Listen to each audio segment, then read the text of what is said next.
Snoop Dogg and Doc is going to host the Arizona Bowl. He and Dr. Dre are going to sponsor it. The Arizona Bowl will now be called the Snoop Dogg Arizona Bowl, presented by Gin and Juice by Dre and Snoop. Is going to be how it's happening. And Snoop released a video message where he said college football fans are exhausted by the constant talk around NIL, conference realignment, coach movement, transfer portal, and super conferences. So it's time that we get back to the roots of college football when it was focused on the colleges, the players, and the competition, the community, the fan experience, and the pageantry. I'm ready to bring the juice back to college football. And so who's the actual sponsor? Who's actually paying for this to be the sponsor? Is this a gin company because it's gin and juice? Well, let's see. Are they shelling out? They're not shelling out their own dollars, are they?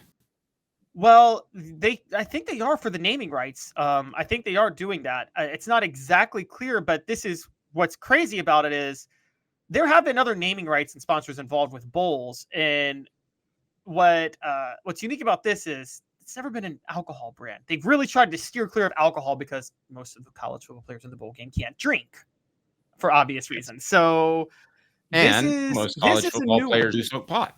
So there we go. That's true. So this is a random new one where players cannot. When I say most, when I say most, Caleb, I mean 51+%. Go ahead. Oh, I don't even blame them. Like the level of pain they're taking, they should. I actually encourage it. But where I'm getting back is that so this follows like Jimmy Kimmel now has a bowl that's sponsored. It's the LA Bowl. But I actually think the Snoop one is a little bit unique. And here's why I think this could work. Snoop, for those who don't realize, and I get it, we're all shrouded in covering the SEC. We know SEC culture in and out. What people don't understand is for a certain time period in California, Dave, you know this, there's a deep-rooted college football culture in pockets of Southern California because of USC. Deep-rooted. Very, very, very true. Yes. And, I mean, the Rose Bowl, if anybody's ever seen the Rose Bowl, if you want tradition and pageantry brought back to college football, watch the Rose Bowl. They understand the pageantry of college football better than any bowl committee possible. So it's weird and people don't really get it. But as much as college football is a regional Southern sport with a couple of Midwestern pockets, weirdly pockets of LA and Southern California love college football because of the USC tradition. Snoop is somebody who understands that and understands the history of it.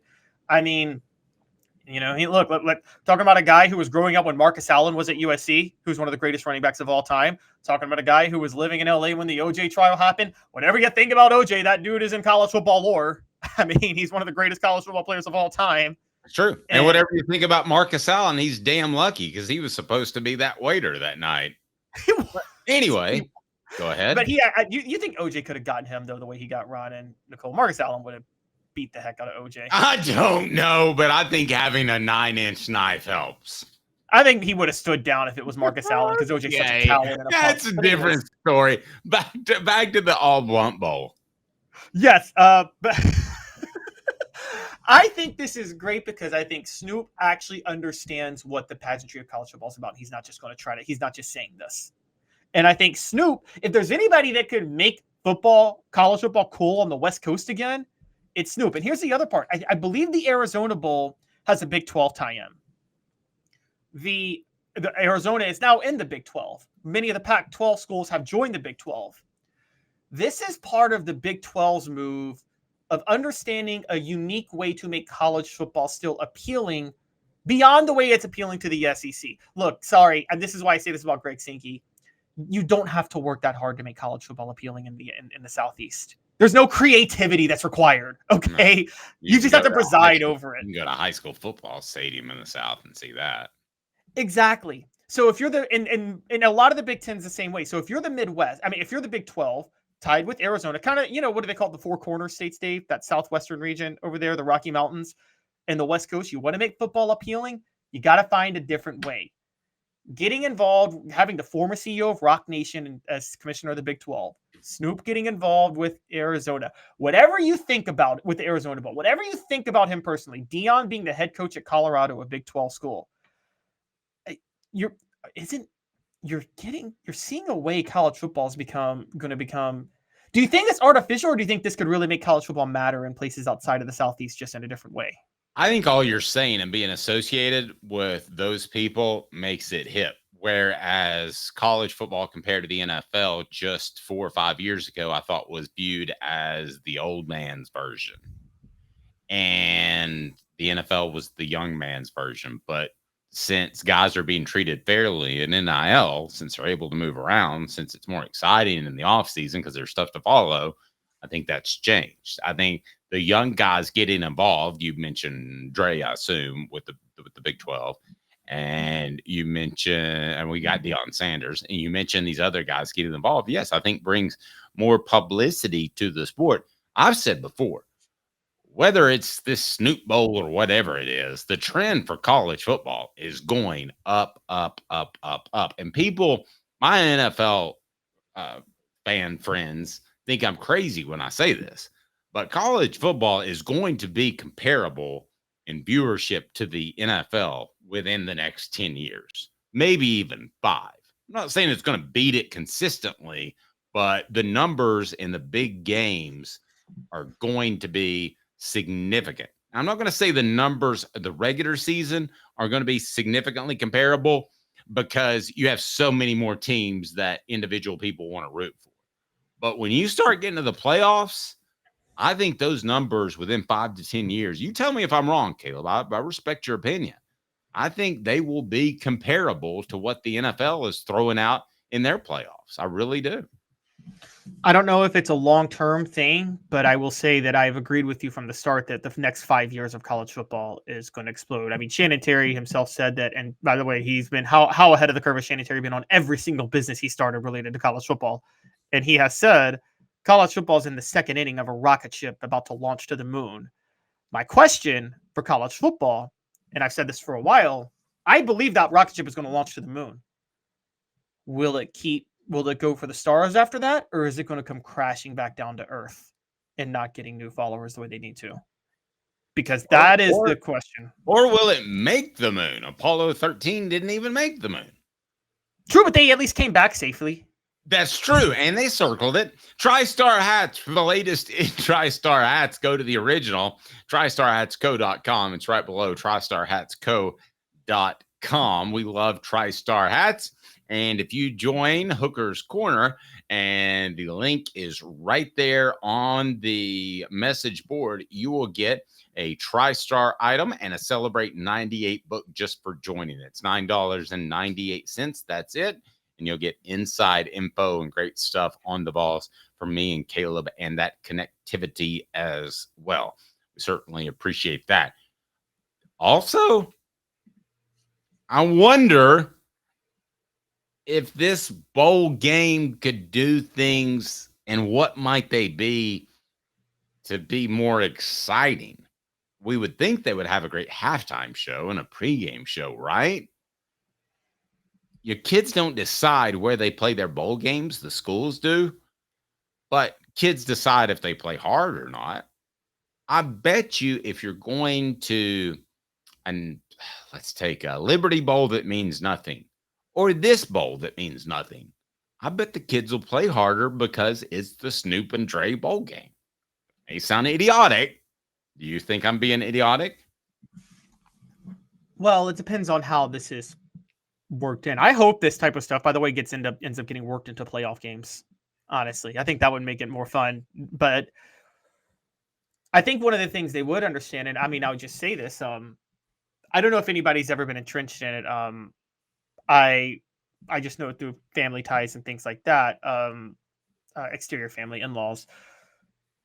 The HBCU culture has a very, very, very steeped in tradition college football culture. And the big thing for those is the bands. I'm sure you know about that, Dave. The bands for the HBCUs, the bands are huge. It's a big point of pride. I mean, in a lot of if you guys ever go to HBCU games, a lot of times they won't even be watching the game. That's when they're getting their food and stuff, and then everybody's in the stands when the bands are performing at halftime. Everybody. Well, we had a school, and I can give you an example. We had a school called Austin East in Knoxville, and what would happen is people would get their ducks in a row in which they would basically recruit that school. And for instance, you could say you wanted to go to Latin at Powell, and they didn't offer Latin at Austin East, which was an inner city school. So I'm giving you all that background to tell you that at times Austin East was horrible. At times they were great. If they got their kids poached, they were horrible. But I can remember many times Powell playing their rival Austin East, which was an African-American school. And I can remember nobody coming to the game from AE until about 10 minutes before halftime. And then they all wanted to see the band because they would lay down the instruments, dance. It was super cool. And then they would pick their instruments back up and keep playing. Yeah, it was worth watching. I didn't watch bands except for the AE band, so I know what you're talking about.